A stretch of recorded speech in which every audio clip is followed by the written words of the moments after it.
marvellous! The bullets are passing right through the Spectres! Flippin' heck. Smith just disintegrated when they touched him. You can't fight things like that with rifles. I agree, Corporal Wilkins, but at least they aren't very mobile. The Spectres are only just beginning to venture away from the arcade. We've got to pull back to Entity's mobile HQ. Yeah, right you are, Mr. Advick. If we pull out, those creatures will be free to ravage the beachfront, and heck, the rest of Cleethorpes unmolested. Someone needs to keep them occupied. Talking about a rearguard action, Sarge. It'll only be a distraction at best. Whoever stays here can be at their mercy, and from what I see, they ain't got none. Don't look at me, Sergeant Benetton. I'm a civilian.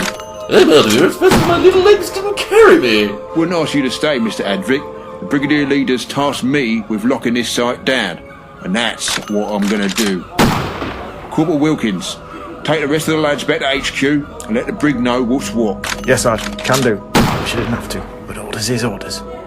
Right, everyone, fall back to the HQ, on the double. That goes for you too, Advick. Advick? I think he's already over the second dune to the right. Carry on, Corporal. Been an honour, Sarge.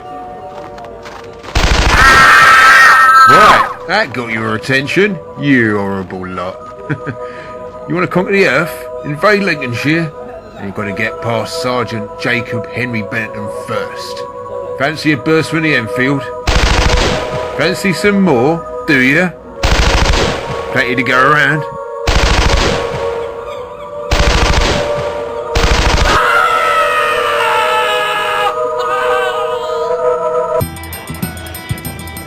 Britain's east coast has long been a favoured invasion location, but today it's at the mercy of spectral lords from another dimension, with Doctor WHeasel moderately incapacitated, and Advick Goose as much use as a wet newspaper. It's up to the thin khaki line of Entity to hold off the uncertain terror. But what use will mortal weaponry be against immortal and immaterial foes in Doctor WHeasel and the Spectres of Cleethorpes, Part 4?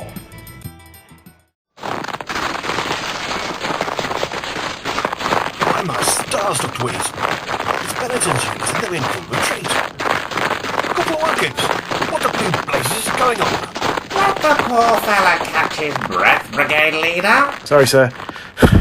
These ghostly spectres came out the arcade building. Our Victor had reasoning with them, but they advanced on our position. The Sarge ordered them to stand their ground, but they started attacking us. Horrible. It's just horrible. Good God. Were there casualties? I can't see Smith, Taylor or Crow. Or Benetton now, I come to think of it. The Sarge held the line after the other three got, I don't know, disintegrated? When those things touched them. It was terrible. Their bodies just fell apart. Thank you, Corporal. Get to the MO, let's check everyone over. Then get back here on the double. Until additional regulars get here, we're all Cleethorpes has got. Where's Advick? Don't tell me these aliens have managed to do in my companion. That'd be horrendous news. Does he not know how much recruitment costs these days? Heck, even putting an ad in the local paper is going to cost me an arm and a leg. No, Doctor, he's alright. He's over there. Hide under that truck. I'm not coming out until someone tells me those things have got away. Oh, never send a goose to do a time weasel's job. Oh, all the same, it's nice to see you're not dead, Advick. Don't think I didn't hear that line about the recruitment costs. Everyone's a critic. Brigade Leader, I don't want to do your men a disservice, but if what I suspect is true, they're going to be no use to us. Other than for directing traffic and looky-loos away from the beachfront. And why's that, Doctor WHeasel? I'll remind you, Entity has dealt with more than one occasional menace without your assistance. It's not a matter of competence, Briggy. It's more a matter of material playing into relationships. I'm not sure I entirely follow, Doctor. Oh, some things never change. Look, from what little readings I got on the sonic nail file, we're dealing with a higher dimensional nodal intersection with the mundane plane. Of course, with all the typical non-standard baryonic incoherence you'd expect. And that's not one jot clearer, Doctor WHeasel. Don't let him wind you up, Brigade Leader. He always indulges in this kind of self-aggrandizing explanation. It makes him look cleverer than he is. Shut up and get back to carring, Goose. It's what you're best at. What I mean painfully simple terms, Briggy, is these aren't corporeal aliens from outer space. They're dimensional aliens from outside what you understand as the universe altogether. But they are aliens then, Doctor, of one kind or another. And since they're in our universe, surely that means they're subject to the same laws of physics as you and I. You, maybe. Me, less so. It's hard to tell anyway without more scans.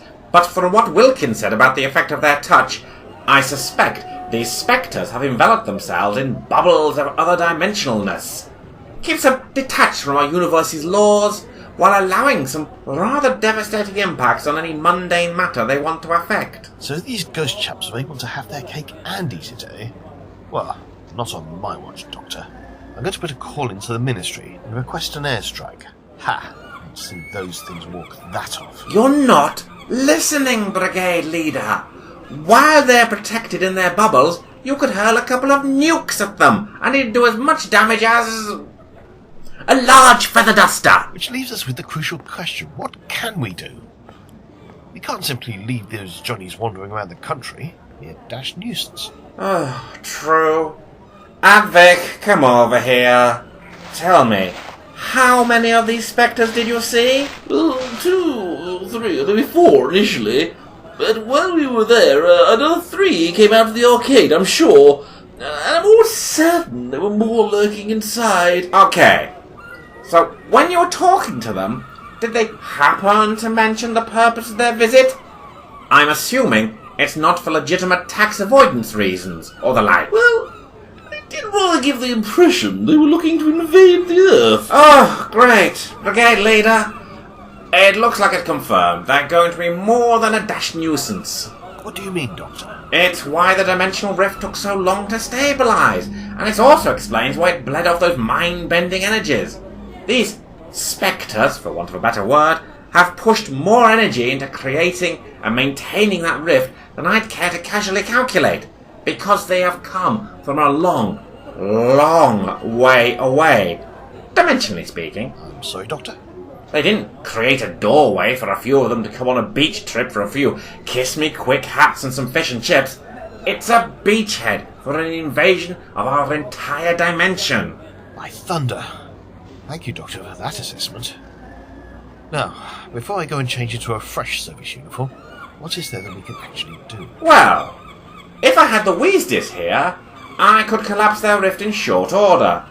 Without it, I'm going to need some time in the mobile lab to jerry-rig a solution. I'm not sure you've got the time to do that, Doctor. Come off it, Briggy. You know I'm a little miracle worker once I get my paws on a few tools. I'm like the A-Team.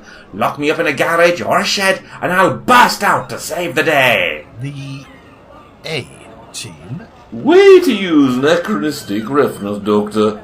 And what the Brigade Leader was trying to say, politely, was there's no time to go to the Entity Mobile Lab. There isn't. Oh, I was really looking forward to some montage time and building a dimensional defibrillator. There's no time, because while we've been talking, a horde of those spectres have come over the dunes behind you, and they're advancing on our position. Oh, grublocks. Okay, Brigade Leader, Advick, time for a seat of the pants, last minute rescue it is. Luckily, that's my special... Ah! What the devil?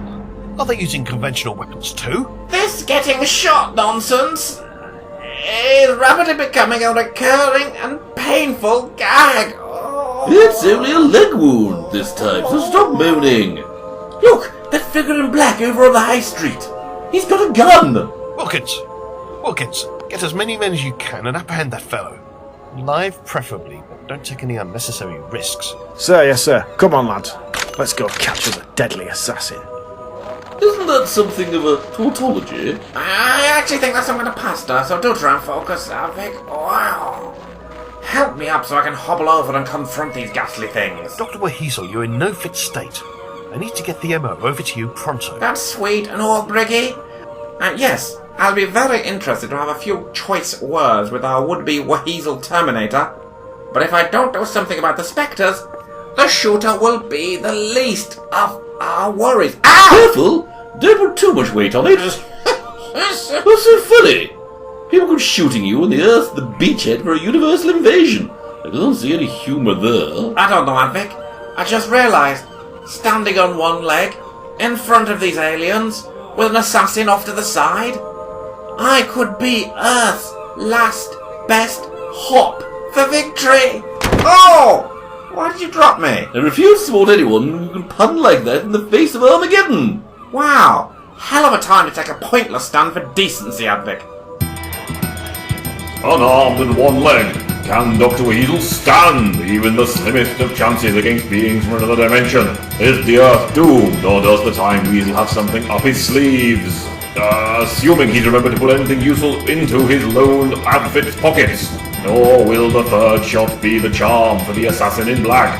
Find out the potentially awesome answers in the final episode of Doctor WHeasel and the Spectres of Cleethorpes. Doctor WHeasel is a Weasel Telly Audio Enterprises production featuring Randolph Weasel as Doctor WHeasel, Cleethorpes Goose as Advick Goose, Elliot Stewart as Sergeant Benetton, Ed Johnson as Corporal Wilkins, and John Gallico as the Brigade Leader.